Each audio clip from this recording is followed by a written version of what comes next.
This episode of Trial by Stone is brought to you by Dream Fasting, the Dark Crystal Experience, a Facebook group for all discussions about the Dark Crystal. To join the group, just search on Facebook for Dream Fasting, the Dark Crystal Experience. Another world, another time, in the age of wonder.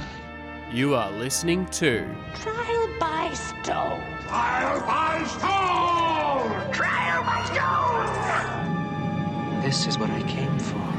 Your vital essence, the Dark Crystal. I can feel something. Hear it almost. Don't move. Don't move? Where would I go? Quiet! And here's your hosts, Philip Mitchell and Bland Garrett.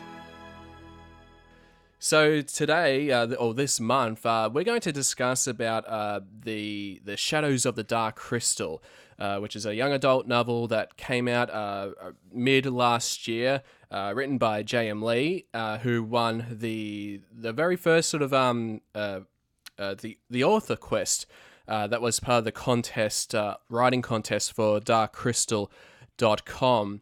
And for winning it, he got the chance to write a story, a prequel to the Dark Crystal, and this is sort of the result of the story, Shadows of the Dark Crystal, which is now which will be a 4-novel book series, which is very exciting. So there's going to be a lot of Dark Crystal stories in novel form. That's for certain.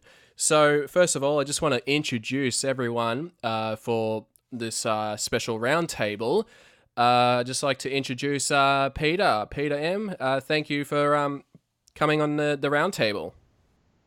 Thanks very much. I'm really happy to be here today and see everybody again. Absolutely. And then, of course, we've got Douglas Benjamin Fisher, but here on the show, we'll call him Fish. So, Fish, thanks for coming on the show. Oh, it's my pleasure, man. Thanks for having me.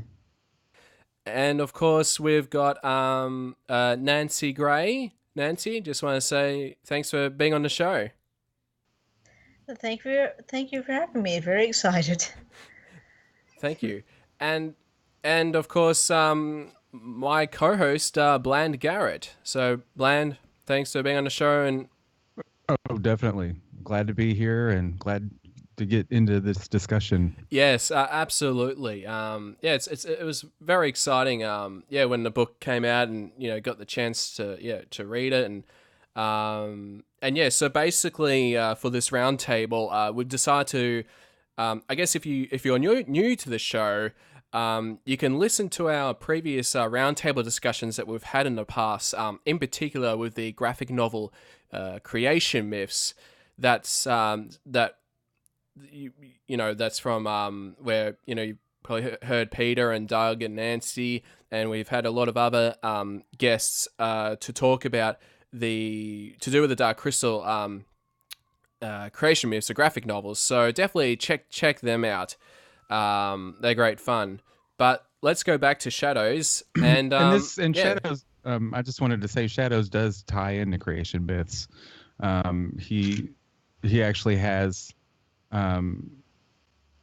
some connections to the storyline, so it'd probably be a good idea if you are interested in reading Shadows of the Dark Crystal to read Creation Myths, because it does tie into that. Yes, absolutely. And I think probably one that, we might as well get right deep into the discussion, and that's something that was mentioned sort of before chapter 1 of Shadows of the Dark Crystal, was sort of the passage from Creation Myths. At first there was silence, and then the song began, which I thought was a very nice nod to the Creation Myths, which is, I think that's a passage. I think that's on chapter 2 actually.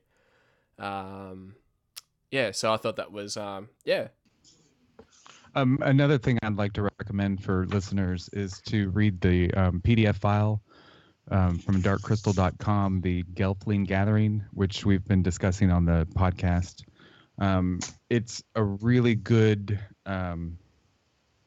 it'll set it up really well, because you'll get to learn about the different Gelfling clans and all the other Skeksis, and kind of how they are as far as their strength and virility and power over the whole world at this moment, and how the Gelfling really don't know much about the Skeksis. They don't know their connection with the Mystics. There's some rumors going around because it's right at the moment where things start to happen. Yes, yeah. And that the truth is about to come out, like the real truth and not the Skeksis truth. yes, and that's something I think I'm sort of interested to go into a little bit about that. But yeah, I mean, yeah. So I mean, with chapter 1, it just starts with Tavra, who's visiting the Drenchen clan, and we find out that she's a Vapor. Yeah, just off to see the old Moldra of the Sog clan, Laicid. And I guess that's the other thing which I did when I was just quickly, reading it last night.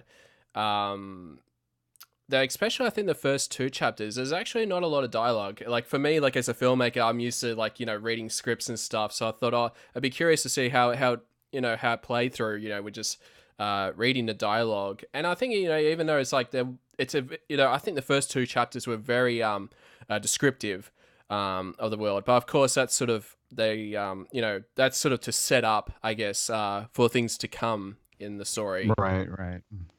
It's very important for fantasy. That was one of the things I actually liked about this book, was the fact that he seemed to set up the scenes so realistically that you could kind of see it. Especially because the clans are so different. And I think he painted a really good picture of the Drenchen clan.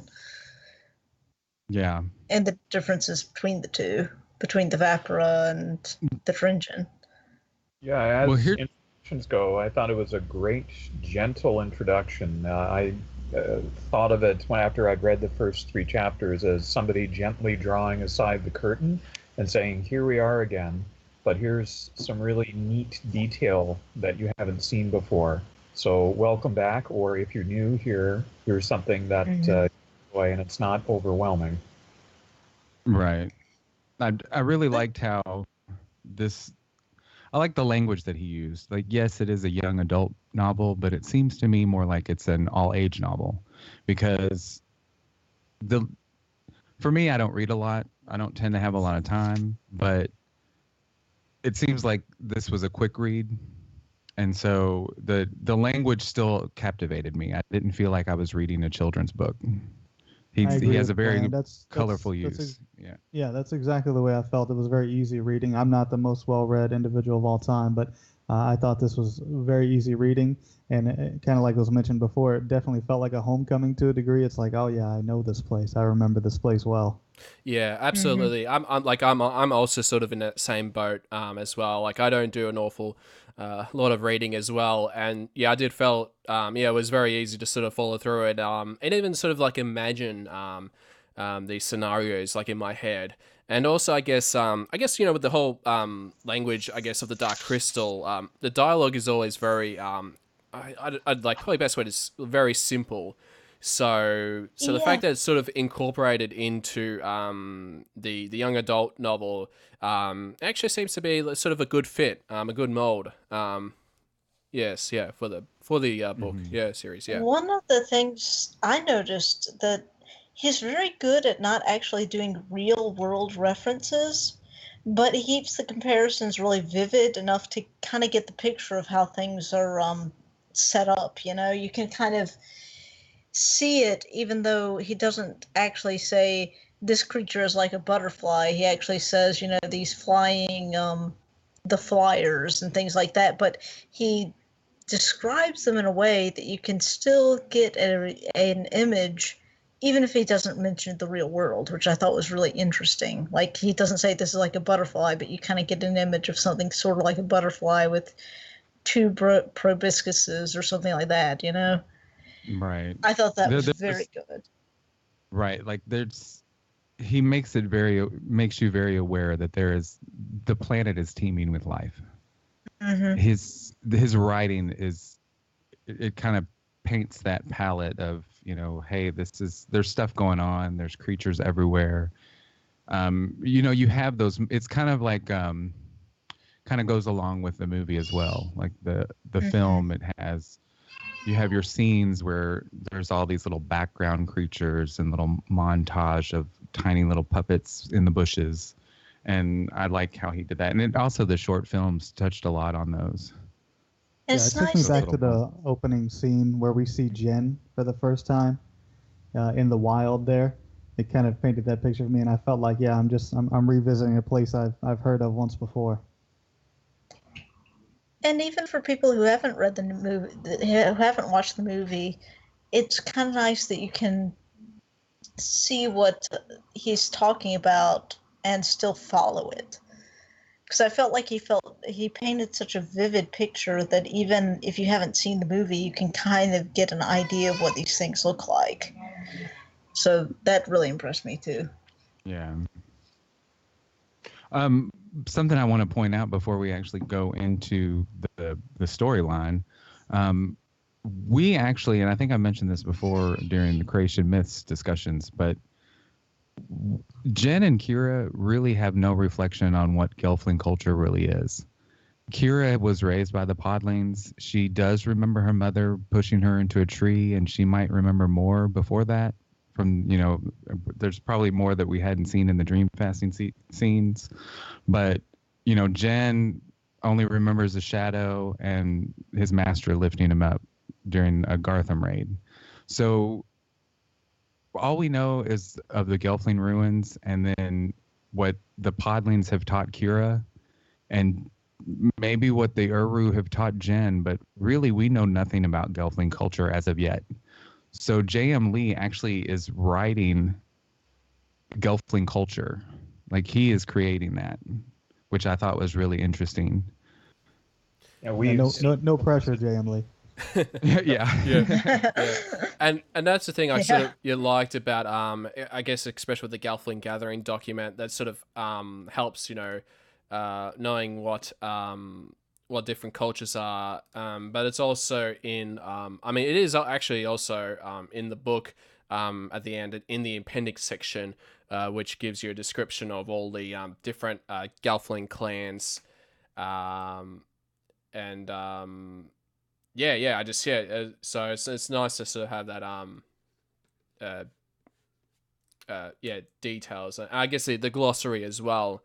I guess for people who are new to reading Dark Crystal for the first time, there are some things in the glossary that we've haven't heard of, but you got your familiar terms like Landstrider and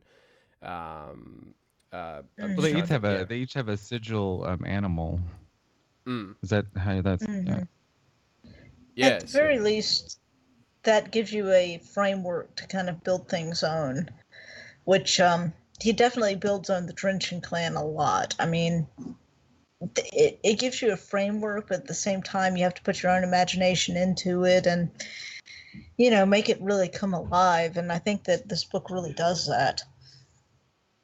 The important thing to remember is that we're seeing now the Gelfling clans at the height of their civilization, whereas in the Dark Crystal, we saw them just, whatever was left after the Skeksis were done with them. So Which wasn't much, yeah. Wasn't.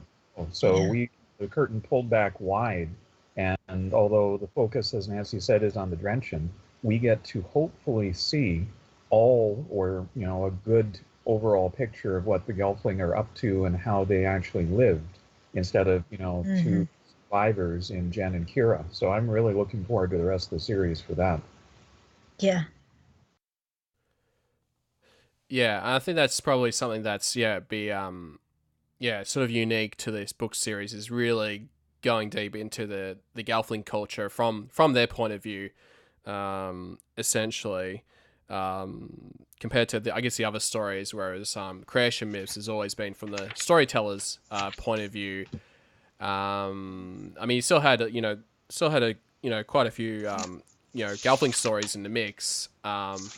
But this is probably sort of the first story where it's we're going to get deep into it and see how they go about it. Yeah. I also like how Jamley chose the Drenchen tribe, the Drenchen clan, to be the main character. Because when I read all the descriptions of the Gelfling, like that one was probably one of the strangest and most unappealing. And as we read in the book, the other Gelfling clans kind of think of them as dirty and kind of lower class and not important and things like that. And it's almost like the Skeksis aren't too aware of them as well. They seem almost like the underdog clan to me. Yeah. Isolated. And JM created them as an isolated clan. And it's almost like this main character is it Naya or Naya? I've been thinking Naya, but I know JM's done readings. I don't know how he pronounces it, but I think we can go with Naya. I feel good about Naya. Naya? Okay. All right. Naya it is, and yeah. Because I was thinking it was Naya as well, like the Sorry N-A. if we're getting it wrong, Joey. We don't know. I think Naya sounds pretty good, though. Yes, yeah. Well, this is an excellent place to be in terms of having a main character, because you have somebody who is not familiar with all of the other Gelfling clans. Now, this is the most isolated clan, and this just like Jen. Yeah, exactly. Only this is, she's heard of them at least. She's not completely ignorant. Being the, one of the most important people in the clan in terms of, who she's the daughter of. Right. We get to see this isolated clan, which is really the outsider motif, and we get to see this person travel where she's never traveled before and see the sights with her. So it's the perfect way to carry the reader along with the story. Yeah, absolutely. Yeah, that's a great point, man. I mean, it's just like Jen, like somebody said, Jen is the same way, right? So are we as the reader, right? We've never seen these people before, so I think it's a good person to take us through. I think it's a good point, Peter. Mm-hmm. And I think we should, as we go along, we should go ahead and describe these Gelfling clan of course, I don't think people would be listening to this unless they've read their listeners are aware that there are going to be spoilers in these podcasts. Yeah. Yes, yeah. So there will be spoilers. So yeah, in case if you haven't read the book yet, definitely check it out, read it, and then come back to the show to listen to our thoughts and discussions. So to go into that, the Drenchen clan is it's a race of amphibious Gelfling. They wallow in the putrid swamp of Sog, deep in the southernmost reaches of the Skereth region. They're fatter and hairier than the rest of their race. And the Drenchen were powerful in combat, but generally preferred to keep to themselves. They're one of the smallest Gelfling clans. They have the largest sense of clan pride. They were loyal to one another, but remain as distant from other clans as possible. They have their sigil animal is a muskie. Is that the eel? I can't remember if that was the eel or not. That eel is our new Fizzgig. Yes. Head of Naya. He's kind of small from what they describe them growing up to be. They can be as large enough for a young Gelfling to ride atop. Yeah, and I believe they do fly. And I believe the oldest known muskie was said to be as wide as the Black River. So I think it'd be interesting, nice. Throughout the story, just how big the niche, the muskie, grows, throughout the time. So that's probably something to watch out for. Mm-hmm. Well, and then each of the Gelfling clan have a Madra, which is the mother leader. Is probably the best way to describe it. Madra actually means mother in Gelfling, and it's Laced, which is Naya's mother, and she's known as the Blue Stone Healer. And this book kind of goes into the fact that the different Gelfling clans also have different powers of their own. Not just the power of dream fasting, but she has a healing power which emits a blue light. And Naya also has this ability, and she's being the daughter of the Maudra. She is actually going to be the next Maudra. She's next in line to be the mother of this Gelfling clan. Yeah, though it's interesting. Yeah, I mean, at this point in time, that I think from reading, I think chapter 1, that she probably wishes to be a soldier, or someone other than besides a Maudra.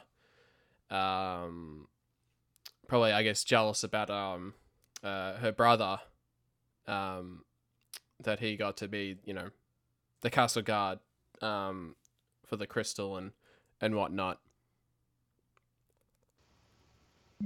Yeah, I think it's I'm one trying of to the find things his name. that makes her very appealing is the fact that, it's like she's kind of born into this responsibility that she didn't really want. She kind of wanted to see the world and actually be something different than what was expected of her. And that's one of the things she feels this obligation to do it, but at the same time she's rebelling against it, which is really interesting to me. I mean, yeah, she longs to go outside of her village, just like Jen longed to go outside of the valley. It's kind of like, there's that similarity to the movie. Yeah, I mean, one of the examples is, that she's never seen the ocean, when Naya's conversing with Tavra about it. So, and her brother's name is Gurjin. Gurjin is the way I was pronouncing that. Yeah, Gurjin. Yes, yeah. Yeah. So basically, So Tavra, she visits the Drenching clan, and then. And so Tavra is a Vapra. Yes, yeah. And Vapra is, let's see here, it's a Unimoth is their sigil animal. We haven't met one yet. We don't know what that is. Mayrin is their Maudra, and she's known as the All Maudra. She's like the main. She's the main Maudra of all the Gelfling clans. So out of the 7 Gelfling clans, there is a main clan, and that is the Vapor clan. It's a beautiful race with white hair, fair skin, and gossamer winged women. Considered the oldest of the Gelfling clan, the Vapor resided in cliffside villages along the northern coast, making their capital in Harar. The Vapor's Maudra, Mayrin, doubled as All Maudra, matriarch leader of all the Gelfling clans. Vapor were skilled at camouflage. Now I'm still not sure how to pronounce this. They're Vilyaya. I'm not sure how to pronounce that. Vilyaya.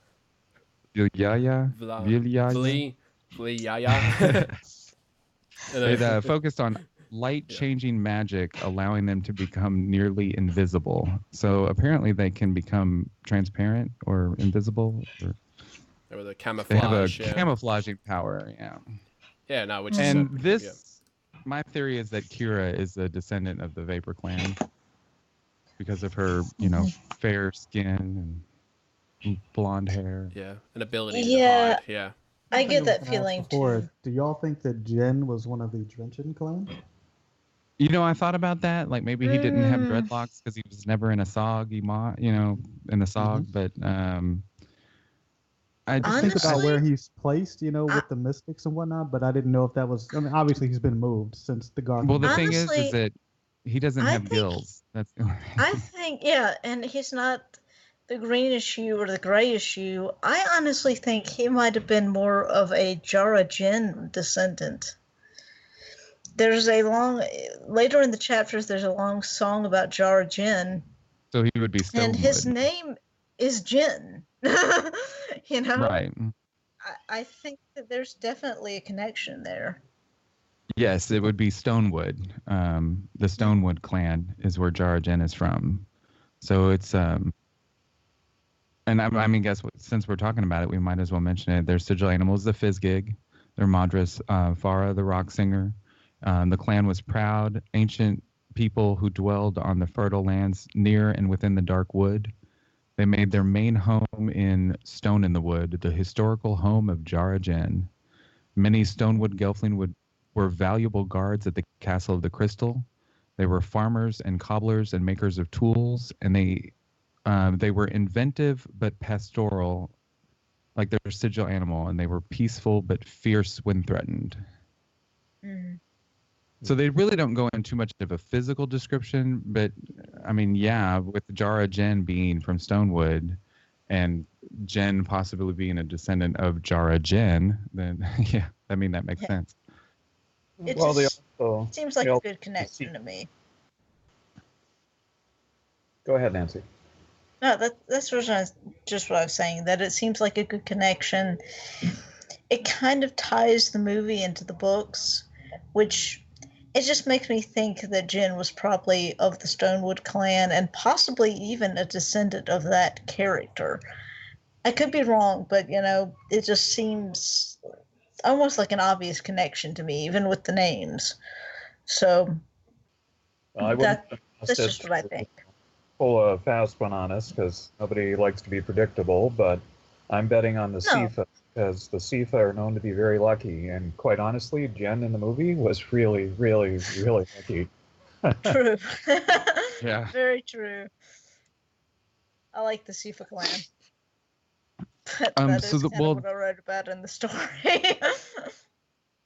To go back to that word, Vilya literally means blue fire, which is Gelfling life essence. And then Vilyaya or Vilyaya literally means flame of the blue flame of the blue fire. And it's the Gelfling mystic arts. So here we learn that they have this mystic art, which is kind of neat. Well, we kind of see with multiple clans, they've got some kind of like magic abilities, right? That we don't really see in the film, honestly. No, and neither with like creation myths. So I believe this is the first time they sort of established, I guess, the aspect of magic, with the Gelflings. Which is pretty neat.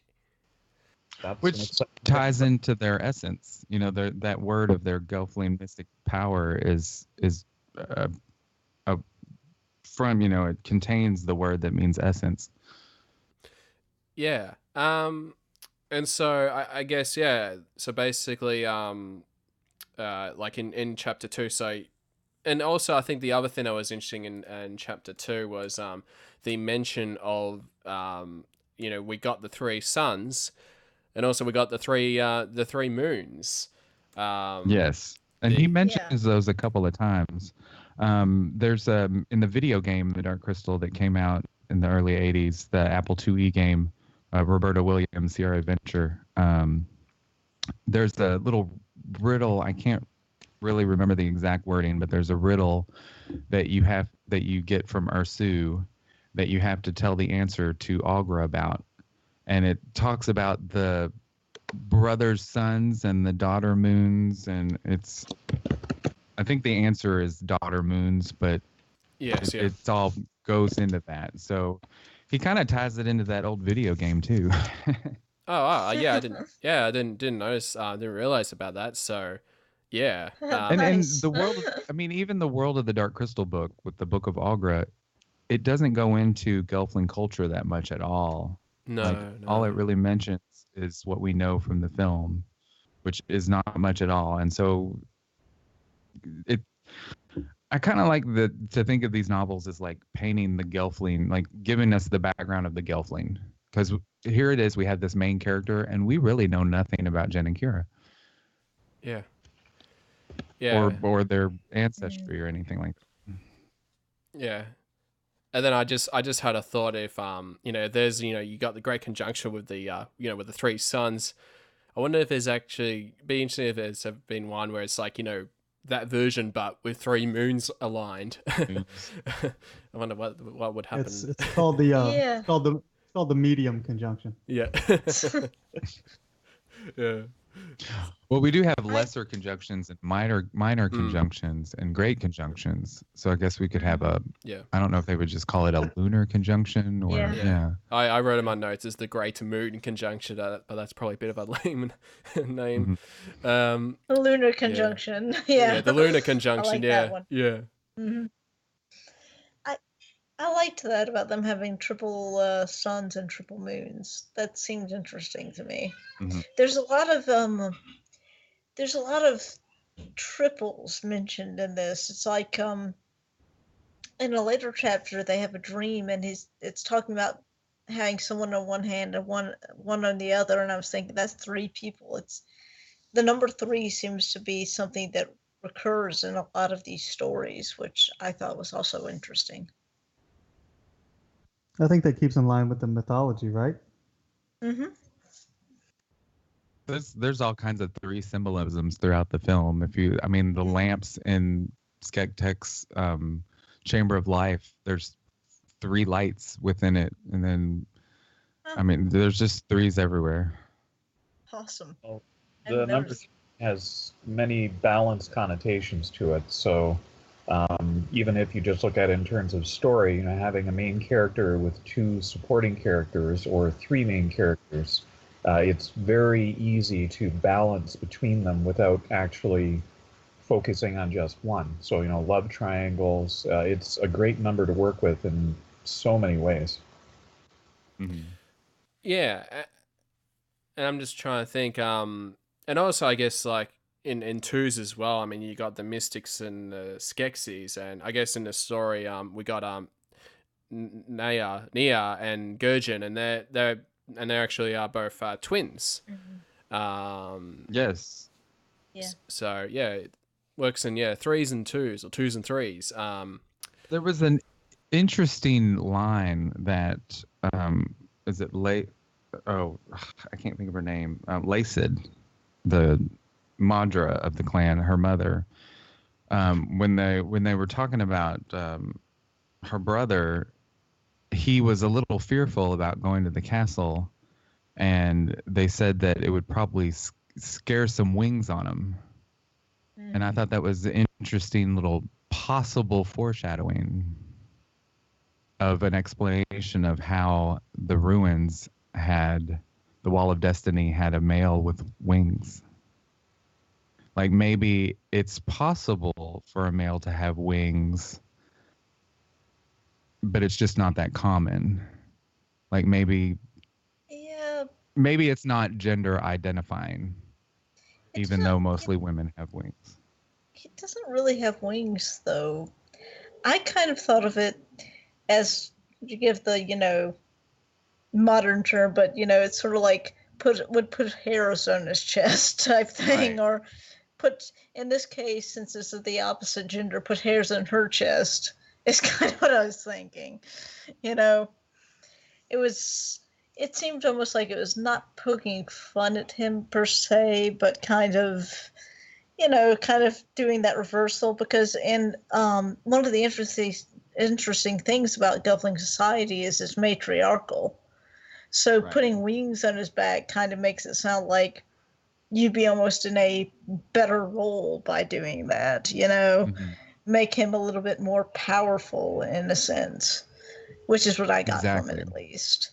Mm-hmm. Right, and I did see that, but then I also thought, well, maybe he might go into a little bit more depth, because at some point he is going to explain the Wall of Destiny in these books.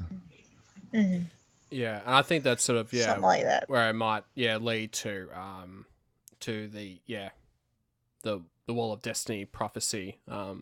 But yeah, it'll just be a wait and see when that comes. So can we kind of go more into the storyline? Yeah, definitely. I think go ahead. Yeah. Well, because it opened up with Tavra, and she's the Vapora, and we find out that Naya's been watching her. I guess she was out. I don't know if she was out and about, and she was kind of like scouting to protect the village, or if she was just out and about and saw Tavra.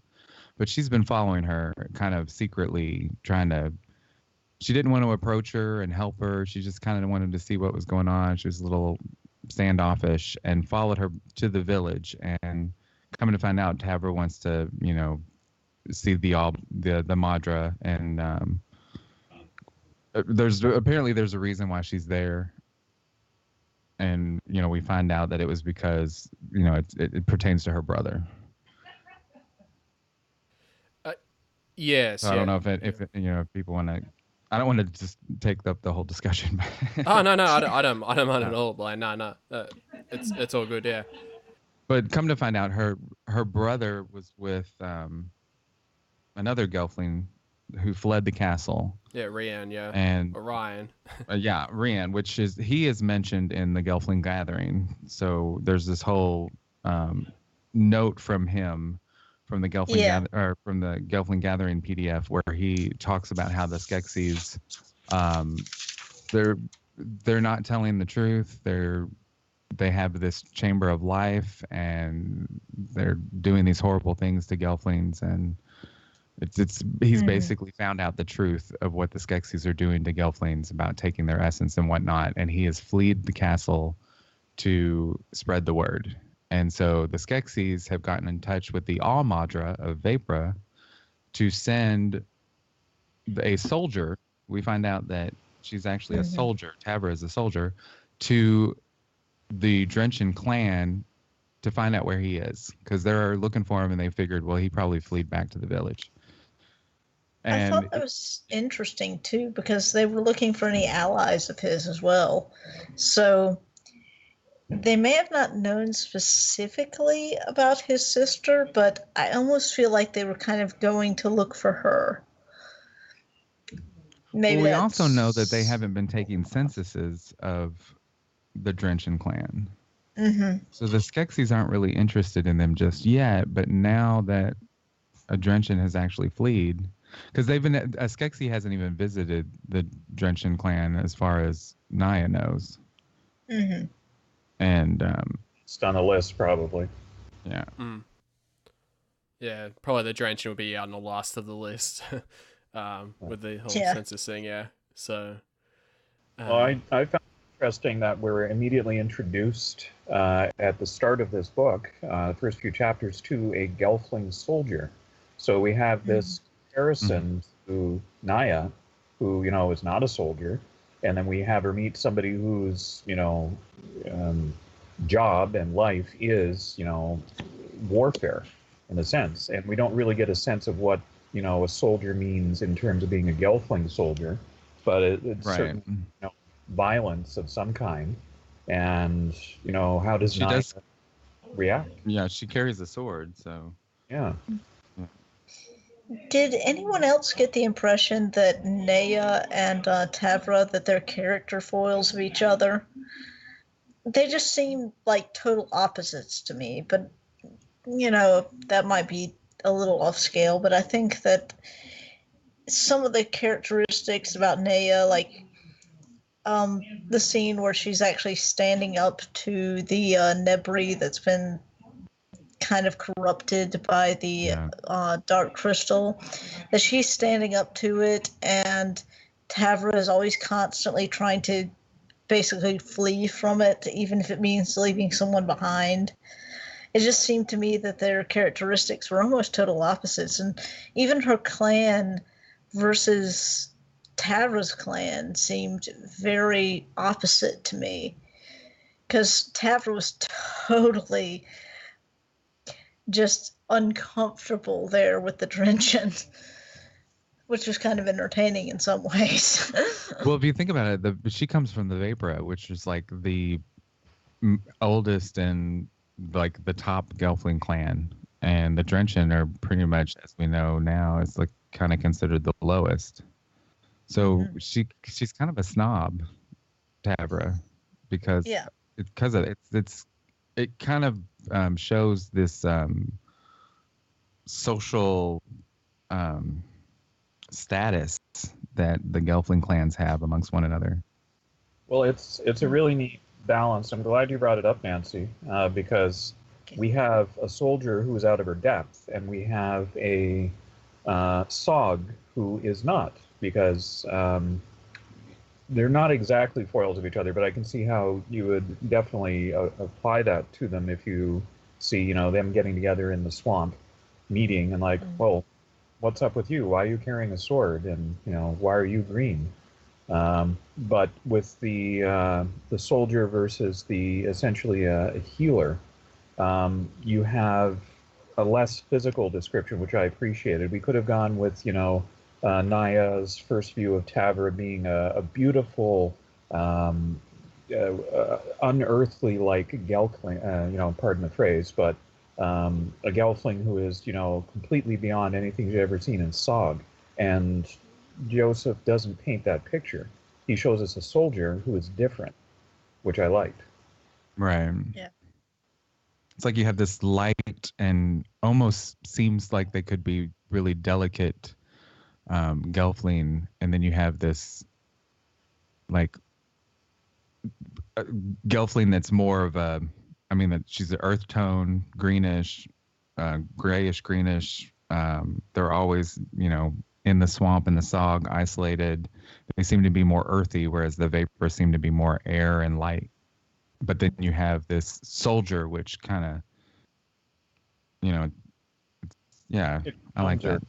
Yeah. But and she's totally out of her element in the swamp, which Naya almost, it's like even though she's a soldier and she's supposed to be this powerful Gelfling, Naya actually feels sorry for her because she can't figure out what she wants to eat and things like that. And, you know, when she first meets her, she seems weak because she's sitting here slogging through all of this muck and yeah, she took the low road. Yeah, exactly. And that's another thing. The drenching are always up in the trees and, you know, jumping from limb to limb. And yeah, but they're also down in the swamp. Yeah. This is exactly, you know, another thing to invest us in Naya and, you know, show us as readers that, hey, you know, this girl knows what she's doing. The soldier's here, you know, on a mission, but, you know, Naya is looking at the soldier going, what are you doing? Why aren't you, you know, in charge? Kind of, you don't really know where you're at in my home. And so we're starting out from a position of strength and knowledge and familiarity on the side of Naya. So, you know, we're with her because of the way things develop over the first few chapters after she meets Tavra, which I think is brilliant. And also the fact that Naya is of Thra. You know, literally they're part of Thra. They live in the swamp. They breathe Thra in. So we have a very grounded and very relatable character in the main protagonist. Yeah, I think Joseph did a good job of sorry, brother, of connecting us to each, right? Like what connects us to characters in general, I think is mostly at the end of the day vulnerability, right? So he does a good job of showing us Tavris first, and then in some later chapters as we start to work through it, we get to see Naya's vulnerability, right? Where she's weak, where she's not strong, and where we can say, okay, there's our element that we connect with her. And we've seen it even in the parents, you know, of Naya in those first couple chapters as well. So I think it's a good touch. Another thing to note about Naya is that she's a late bloomer.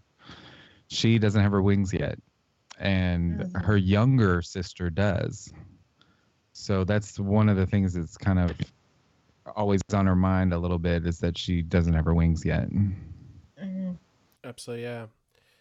And I guess sort of the big part, I guess, with chapter 2 was when Nia and Tavra, when they accidentally dream fast. So yeah, there seems to be, I guess with dream fasting, that sensitivity, you know, when you know, with touching one's hand to dream fast, like, because I think I mentioned in the chapter that at Naya's age that she should be able to sort of control the dream fasting, or I was just trying to think, yeah. Yeah, I think that Naya felt some shame. Yeah, we see that discussed in the book of where she felt like ashamed that she was unable to control the dream fasting and how she had kind of tapped into Tabra's mind there and her thoughts. And I thought that was a really well placed, awkward moment for them. But you know, we start to see how dream fasting works even a little. This is another item that we get to see explored because we've only seen, you know, what we've seen in the film, our kind of limited exposure to dream fasting. So I think it's a good touch. Yeah, I thought this was very interesting that it was kind of a metaphor for being a late bloomer, because all this stuff that she should be able to control and she should have her wings by now and everything just hasn't happened, you know? And particularly for a female character, that's at that type of age is a very common problem. Um, so it's one of those things that I thought was very interesting, at least from my point of view. She's our underdog, right? I mean, that's who we're going to be rooting for, and we see that in the first couple chapters as we start to, as they leave the Sog and they come up on the Nebri, right? That's where we really first to see real action, true action, and we get to see what Naya's kind of made of in those moments. Mm-hmm. This I found the chapter that talks about her wings, which I thought was really interesting. It said, swallowing her pride, Naya took the stone's way, a long, twisting tunnel down the foot of the Great Smurth. She ignored the careful glances and smiles from the men and children in the winding passage as she hurried by. She worried about what they might be thinking. Even Eliona's wings had bloomed, and she was one trine younger. Naya pushed the self-conscious thoughts out of her mind. It was only a matter of time, her mother had told her. Coming of age is a journey, not a destination. I thought that was an interesting message. So they had this, they've had this big feast, and it's a little awkward for Tabra because the food is different. It's, I guess they're more carnivorous. They eat more raw foods and fish, eel. They eat, leaves, vegetarian stuff. But it's a lot of people. I noticed when it comes to a discussion about Gelfling, it's like, why would they eat meat? Why would they? And it's like, well, because that's the cycle of life. Some creatures do, some don't. Just because they're on Thra and they've got wings doesn't mean that they don't eat meat. But things doesn't mean they don't hunt. Yeah, they say they're long distance hunters. They have like staves and bolos. And heck, if you think about it, insects in general, not all insects eat leaves, Right. Wasps are carnivorous and have wings. I mean, it's one of those. Yeah, exactly. It's one of those things that maybe not all of the Gelfling ate just fruit.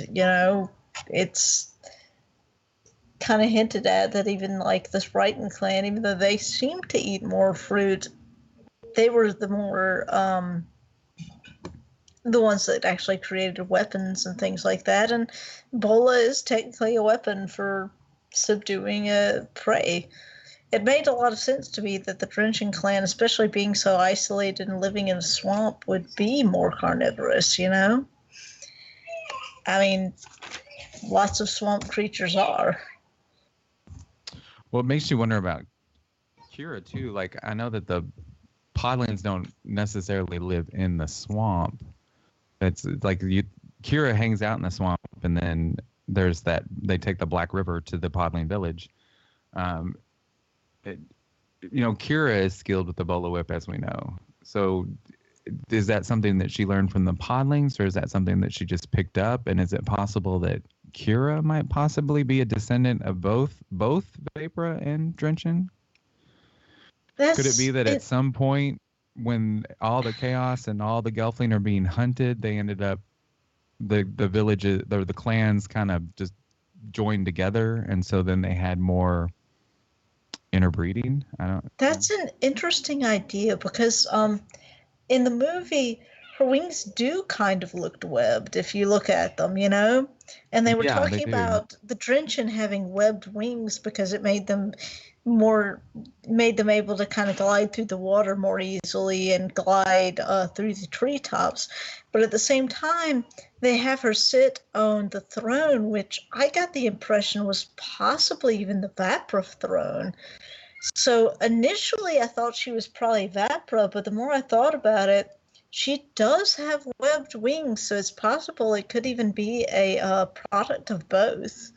Well, we do have maps from what the film landscape is in Jen's journey and where those ruins are, and then we also have the map from Shadows, which does it show where all the the different clans live. So we could pinpoint where those ruins are, as in comparison to how the film is.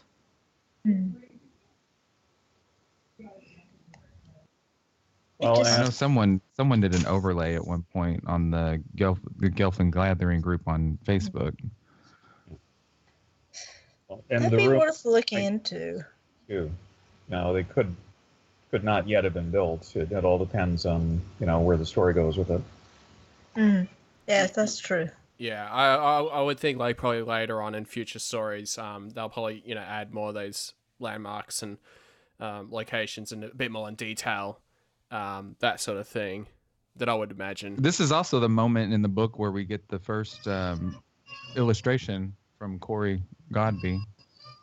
It's the illustration of Naya at the feast, and she's going to get a plate of food for Tavra because she can obviously tell that Tavra is uncomfortable with all the food that's being passed out.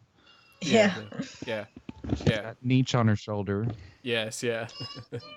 And then you can kind of tell that the nose, the face structure is a little bit different than Jen and Kira. I don't know if that was done on purpose. And then, of course, she has her dreadlocks. So basically, yeah. So when they've had the dream fasting and basically, they,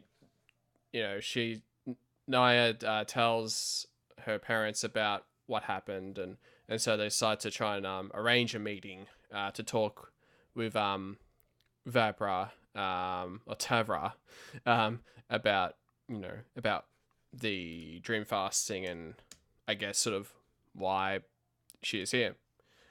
And I'm just trying to think. Yes, yeah, with Gurjin, yeah.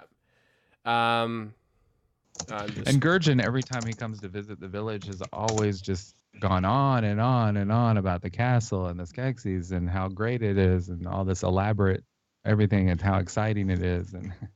And Naya is very interested, it seems, in all that. He gives her a nice little dagger, a jeweled dagger, and she kind of cherishes this gift that he's given her. Yeah, which is a very nice tie-in to the whole twin idea kind of thing. The fact that she still has this link to him despite his distance. Yeah, and so in chapter 3, so Tavra announces that Rian and Gurjin, they've been accused by the Skeksis lords for treason. Yeah, the main message from the dream fasting was find Rian, find Gurjin. And so she realized, oh, Tavra, the dream fasting, there's something about my brother. And so I need to tell my parents because this ain't cool. And she's not telling us everything. So this is where it's like, okay, all this formality and everything aside, why are you here? Yeah, which shows that he's smart and paying it. We meet Naya's father as well. So, and basically, I think in chapter 3, in my notes, I think I wrote, the castle has been entrusted by the Skeksis since the beginning of time. So, is that something that, I don't know, do Gelflings sort of had no knowledge about the Skeks, or has that memory of existence disappeared through songs, for example? Because I know in creation myths, the Gelflings were, some of them were present when, the splitting of the crystal happened. Well, it was just the two. Yeah, two Gelflings, that were present, and they did spread the word, and so they do know that they don't know that they were split, that they're of the same creature. Yeah. But they do know of the mystics and the Skeksis. They just don't know that they're connected. But the Skeksis kind of have an inkling, and plus one of them died at the cracking. Well, we could just be looking at hundreds and hundreds of years of indoctrination in terms of the Skeksis telling the same story to the Gelfling. And I know the Gelfling are not that long-lived, so 5-6 generations pass, and the Gelfling and go, "Oh, right, that's what the Skeksis said." Then Right. they haven't done anything evil; they've done a lot of good, so we're just going to believe what they said. And it's here since the beginning of time. The Earthskeks didn't seem to want to get involved in the comics. It makes me think that all the information that they've got about the people who are basically the keepers of the crystal are the Skeksis. In fact, many of them think of the Earthskeks as just these horrible monsters because they've never been exposed to them before. So it seems to me that even the legends about the keepers of the crystal have gotten warped over the years, where it's just kind of from the Skeksis' point of view. So they assume the Skeksis are the good ones, and that the Urskeks are going to come in and, be like the hunter, come in and kidnap children and eat them or something like that. I think that was something that was mentioned in the original manuscript about the different clans, that a lot of them thought of the Urskeks as, or not the Urskeks, the Uru, I'm sorry, I've been using the wrong terminology, the Uru as being these horrible creatures, and the Skeksis as being the ones kind of protecting them. Mm. I could be wrong about that, but I think so. Yeah. And also, I guess in chapter 3, there was a little Easter egg with mention of the Swuthu. Which was, I guess for fans, there was a little Easter egg from the darkcrystal.com, the creator creature contest that Jeff Brown won. Yeah. And named, and I think he named it, referred to it as a Swuthu, and James Lee sort of incorporated that into the story a bit. So I thought that was kind of like a very neat little Easter egg there. Yeah. And so I guess in that chapter, so Balijin, the father, he nominates himself to go to Tavra for trial, and Nia will go. Well, we find out that the Skeksis have contacted the Vapor Clan, and then the Almadra has sent Tavra to look for Rian and her. I can't think of his name. Naya's brother. Gurgen. Gurgen. And if she doesn't find them, then the next of kin or the closest kin has to go back to Vapra to stand trial for them. And so Balanji, Naya's father, said, well, I'm going to go. And Tabra's like, well, Naya. It's like, well, Naya can't go because she's going to be the next Madra. And it's decided that they both go. Yeah, because I think the mother, Lacid, wants to see, wants Nia to see more of the world, because I don't think she's ever gone. She's always been in the swamp of Sog for her entire life, essentially. I mean, she's never been to the ocean, and yeah, it's just always been in the swamp for so long. So I guess with this happening, it sort of seemed like, I don't know, almost like an opportunity for Nia to go and explore more of the world and see other cultures, I guess, the Gelfling cultures, to see more of the world beyond their swampy town. And so in chapter 4, that's when they sort of start the journey, and I think the big thing was when they when Balijin, Tavra. Well, I like how you go. I like how Balijin. Sorry to interrupt you, but I like how he's like, you know what? He wouldn't have ever done this. He wouldn't have ever fled from the castle. He'd rather be flirting with girls. Yeah. He's like, there's no way. He has no interest in all that political stuff. He just wants to flirt with the girls and have a good time. My boy would never do that. Yeah. Yeah. Yeah, that was actually a little funny moment. Yeah. So in chapter 4, they start their journey, and then they encounter very very large Nebri, And I'm just Now this was interesting to me because it's like she said it was 10 times bigger than the largest Nebri she had ever seen, and this Nebri has tusks. He's very large. I'm assuming it's a male, but it's like, do the Nebri grow this large, or did this one grow this large because of this air quotes poisoning or darkening? Well, I had an interesting thought on that. It's obviously males is probably a little bit bigger, but I feel like it's almost like when you think about worms and radiation, that kind of thing, I get the feeling this thing was not supposed to get nearly this big. That to them it was like a monster because it was so different from what they've experienced. Because if you remember in the movie, the Nebri they saw had babies, and it wasn't much bigger than they were. So whatever this power was that was fueling the crystal seemed to make it extra large and extra aggressive, but it was also because it was in pain. And we got a lot of that from the comic when they were talking about that race that was in pain, so they acted out an aggression. Forgetting the name of that race too, but because I think the miners.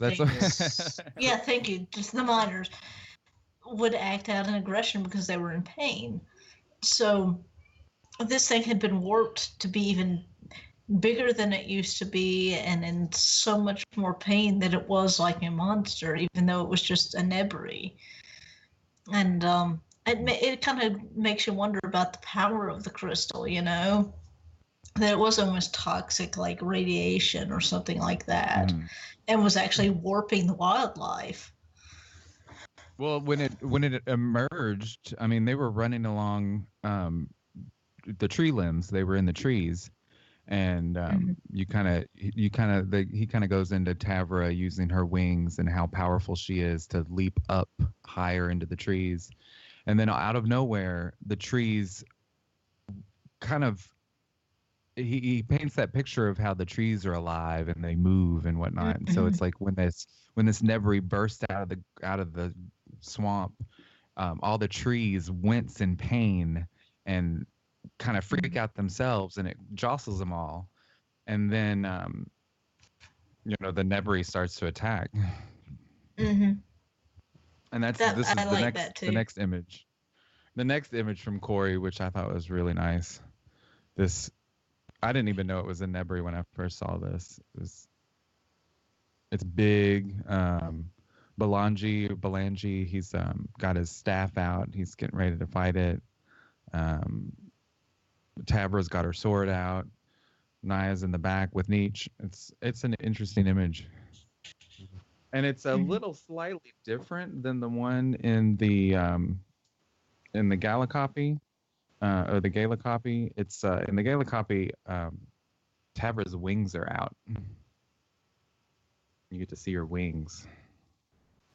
That's a nice detail. Yeah. Very interesting, yeah. And so, I just found it funny, and if you'll pardon the comparison, that in the Dark Crystal they were eating Nebri, and this Nebri is trying to eat them. Yeah. Yeah, that's true. Yeah. And so I'm just Belangi gets hurt, or this is where we find out what's going on. I mean, the Nebri's eyes are glowing purple. There's like a purple tint to him. When she looks into the eyes, it's kind of like they're dead. Like she can see right into it, or it's just I can't remember how they describe it, but. And she also, when she's under the water, sees the vein of crystal with a light in it. So I mean, we tie it to the Nebri. Yeah. So here we know that the crystal is kind of connected to the world through these slivers of crystal that go through Thra. Tabra kind of hints at the fact that she thinks that something is wrong with the core of Thra. She doesn't go into a great detail, but it's like she's kind of thinking something has to be wrong here. If you saw a vein of Thra and it, was corrupted in this way, Well, she's we know she's the almost heart like of the hypnoptized by it. It's like she's yeah. she's hypnotized by it, and then she realized, I've kind of lost track of time here. Well, Yeah. that was Naya, but Tavra seems to, when Naya tells her about it, seems to think, okay, something is wrong with, she doesn't say something is wrong with the crystal, but she seems to realize there's a corruption in the heart of Thra. Naya doesn't seem to pick up on exactly what she means, but clearly she's suspicious that something is going on, which I thought was good foreshadowing for later. And Naya can sense that the animal's in pain, and she instead of running like Tavra wants her to do and fighting it, she actually goes up to it to kind of console it, and it seems like she touches it to almost try to dream fast with it in a way to figure out what's wrong, and it kind of calms the beast, and then it dies.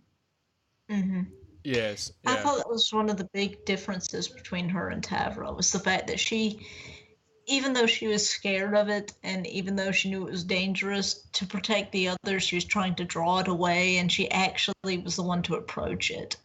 Well, meanwhile, Tavra was trying desperately to, she was trying to save Belangi, but it was like, at the same time, she was just trying to get away from the creature.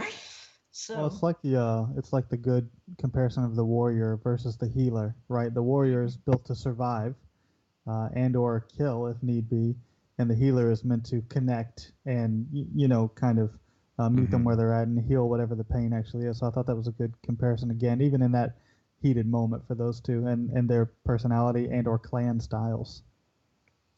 Yeah. Well, that's also might be a good theme to set for the books, is that, well, you can't fight it, you have to find another way. This is what's happening. So, Naya found a way. Yeah, absolutely. Yeah. And so Belangi, go ahead. Here's the thing about that crystal thread I wanted to go into. It says, below the gray and black, there was a ripple of light, a sparkle of violet. She cleared the area and saw a crystalline vein running through the rock. Though it was only a thread's width, she found herself squinting instinctively, as if her body knew that the source, however distant it was so bright it might blind her. So it's a really small, thin sliver, but it's blinding, and it kind of captivates her and hypnotizes her almost. It's almost like it's going to affect her like it affected the Nebri, and she kind of snaps out of it and realizes, oh. Yeah. And so, I mean, unfortunately, Belangi, the father, got injured badly, wounded. And so in chapter 5, that's when they they all sort of feel the need to go back, send the father back to the Swamp of Sog to be healed by Lacid, the old Mordra. Though, now, did we find out that Lacid lost a leg? Like, she only has one leg, is that correct?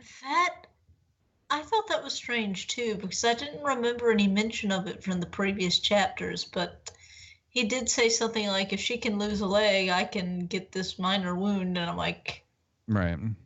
Did she only have one leg? Or did she actually, it makes you wonder, did she actually almost lose a leg and actually heal herself?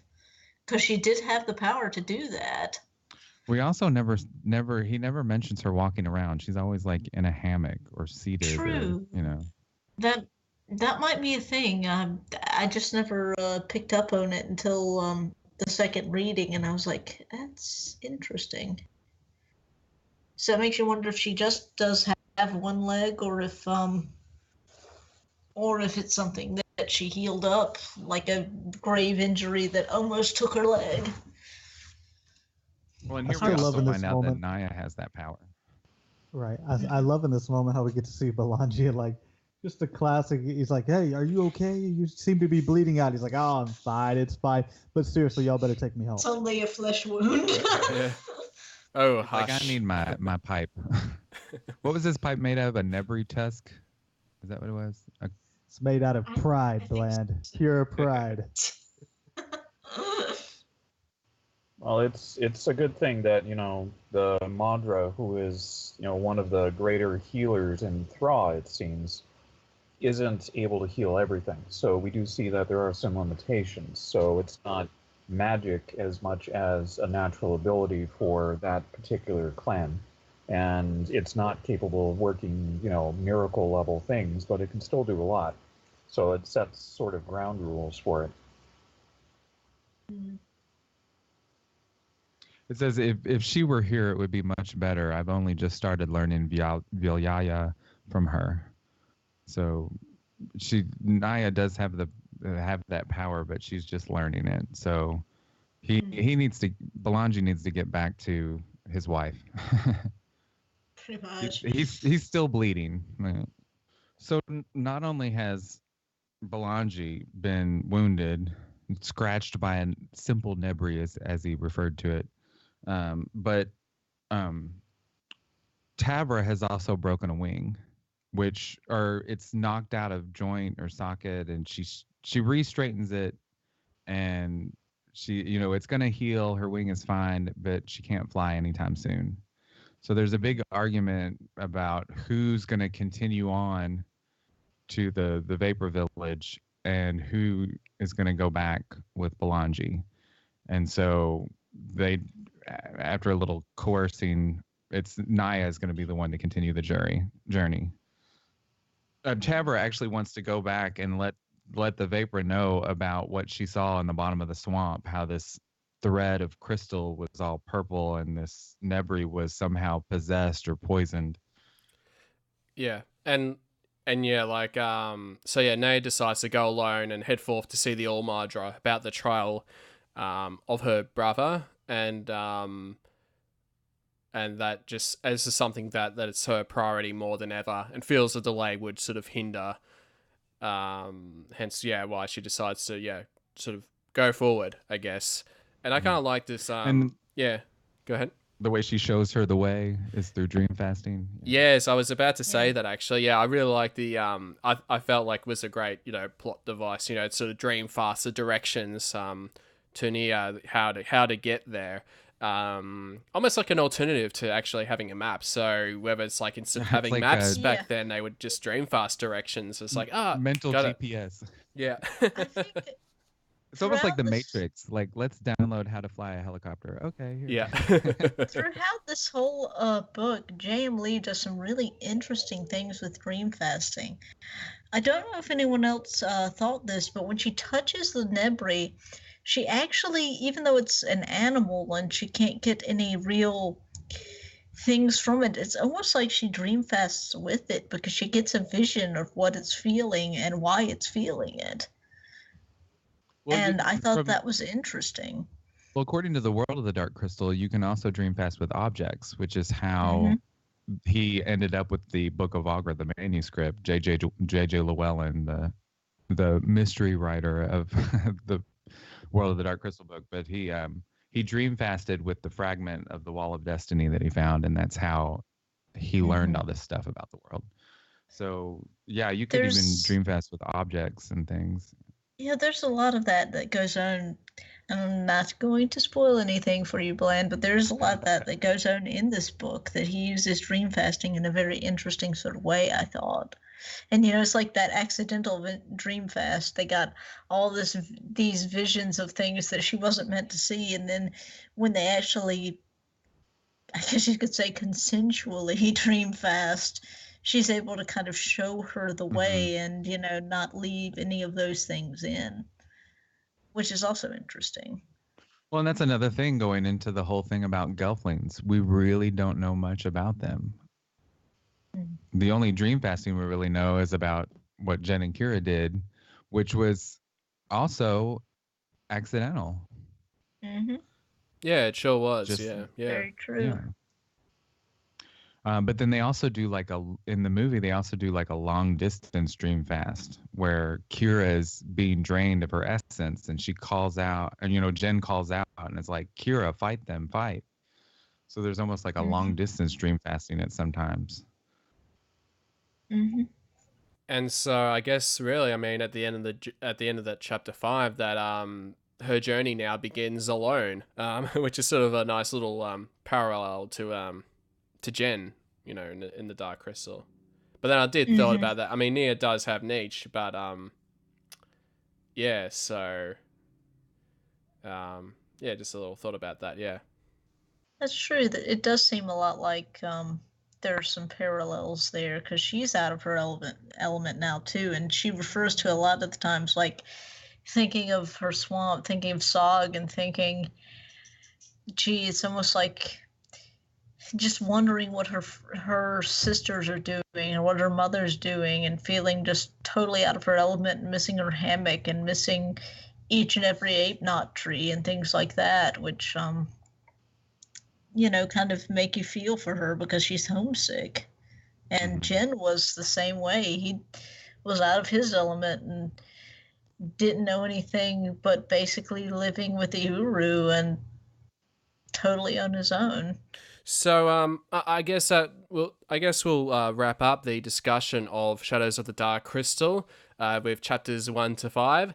And stay tuned for future episodes as we'll continue discussing more about Shadows of the Dark Crystal. So first of all, I just want to say thank you to everyone for participating in this roundtable, and really look forward to having you back for future discussions to come. So I just want to say, yeah, so thanks, Peter. And first of all, Pete, how can, for any listeners out there, how can people find you? Thank you for having me, and my website you can find me for my trilogy I'm working on is the dwimsaga.com. That's DWIIMM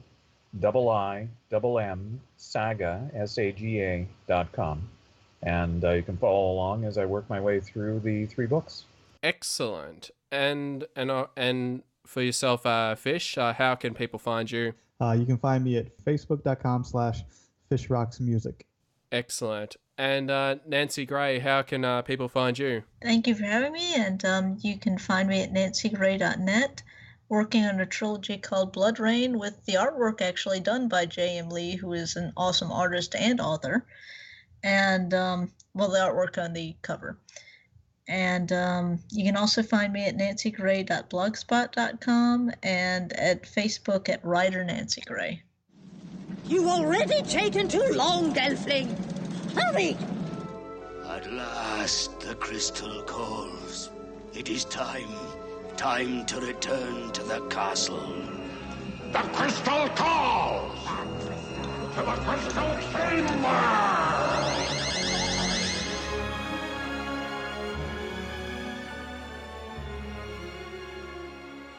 So that's all the time I have for this month's Trial by Stone. If you want to get in contact with the show, you can do so at darkcrystalpodcast@gmail.com.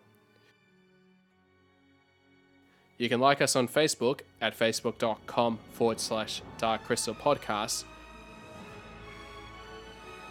or follow us on Twitter at darkcrystalpod.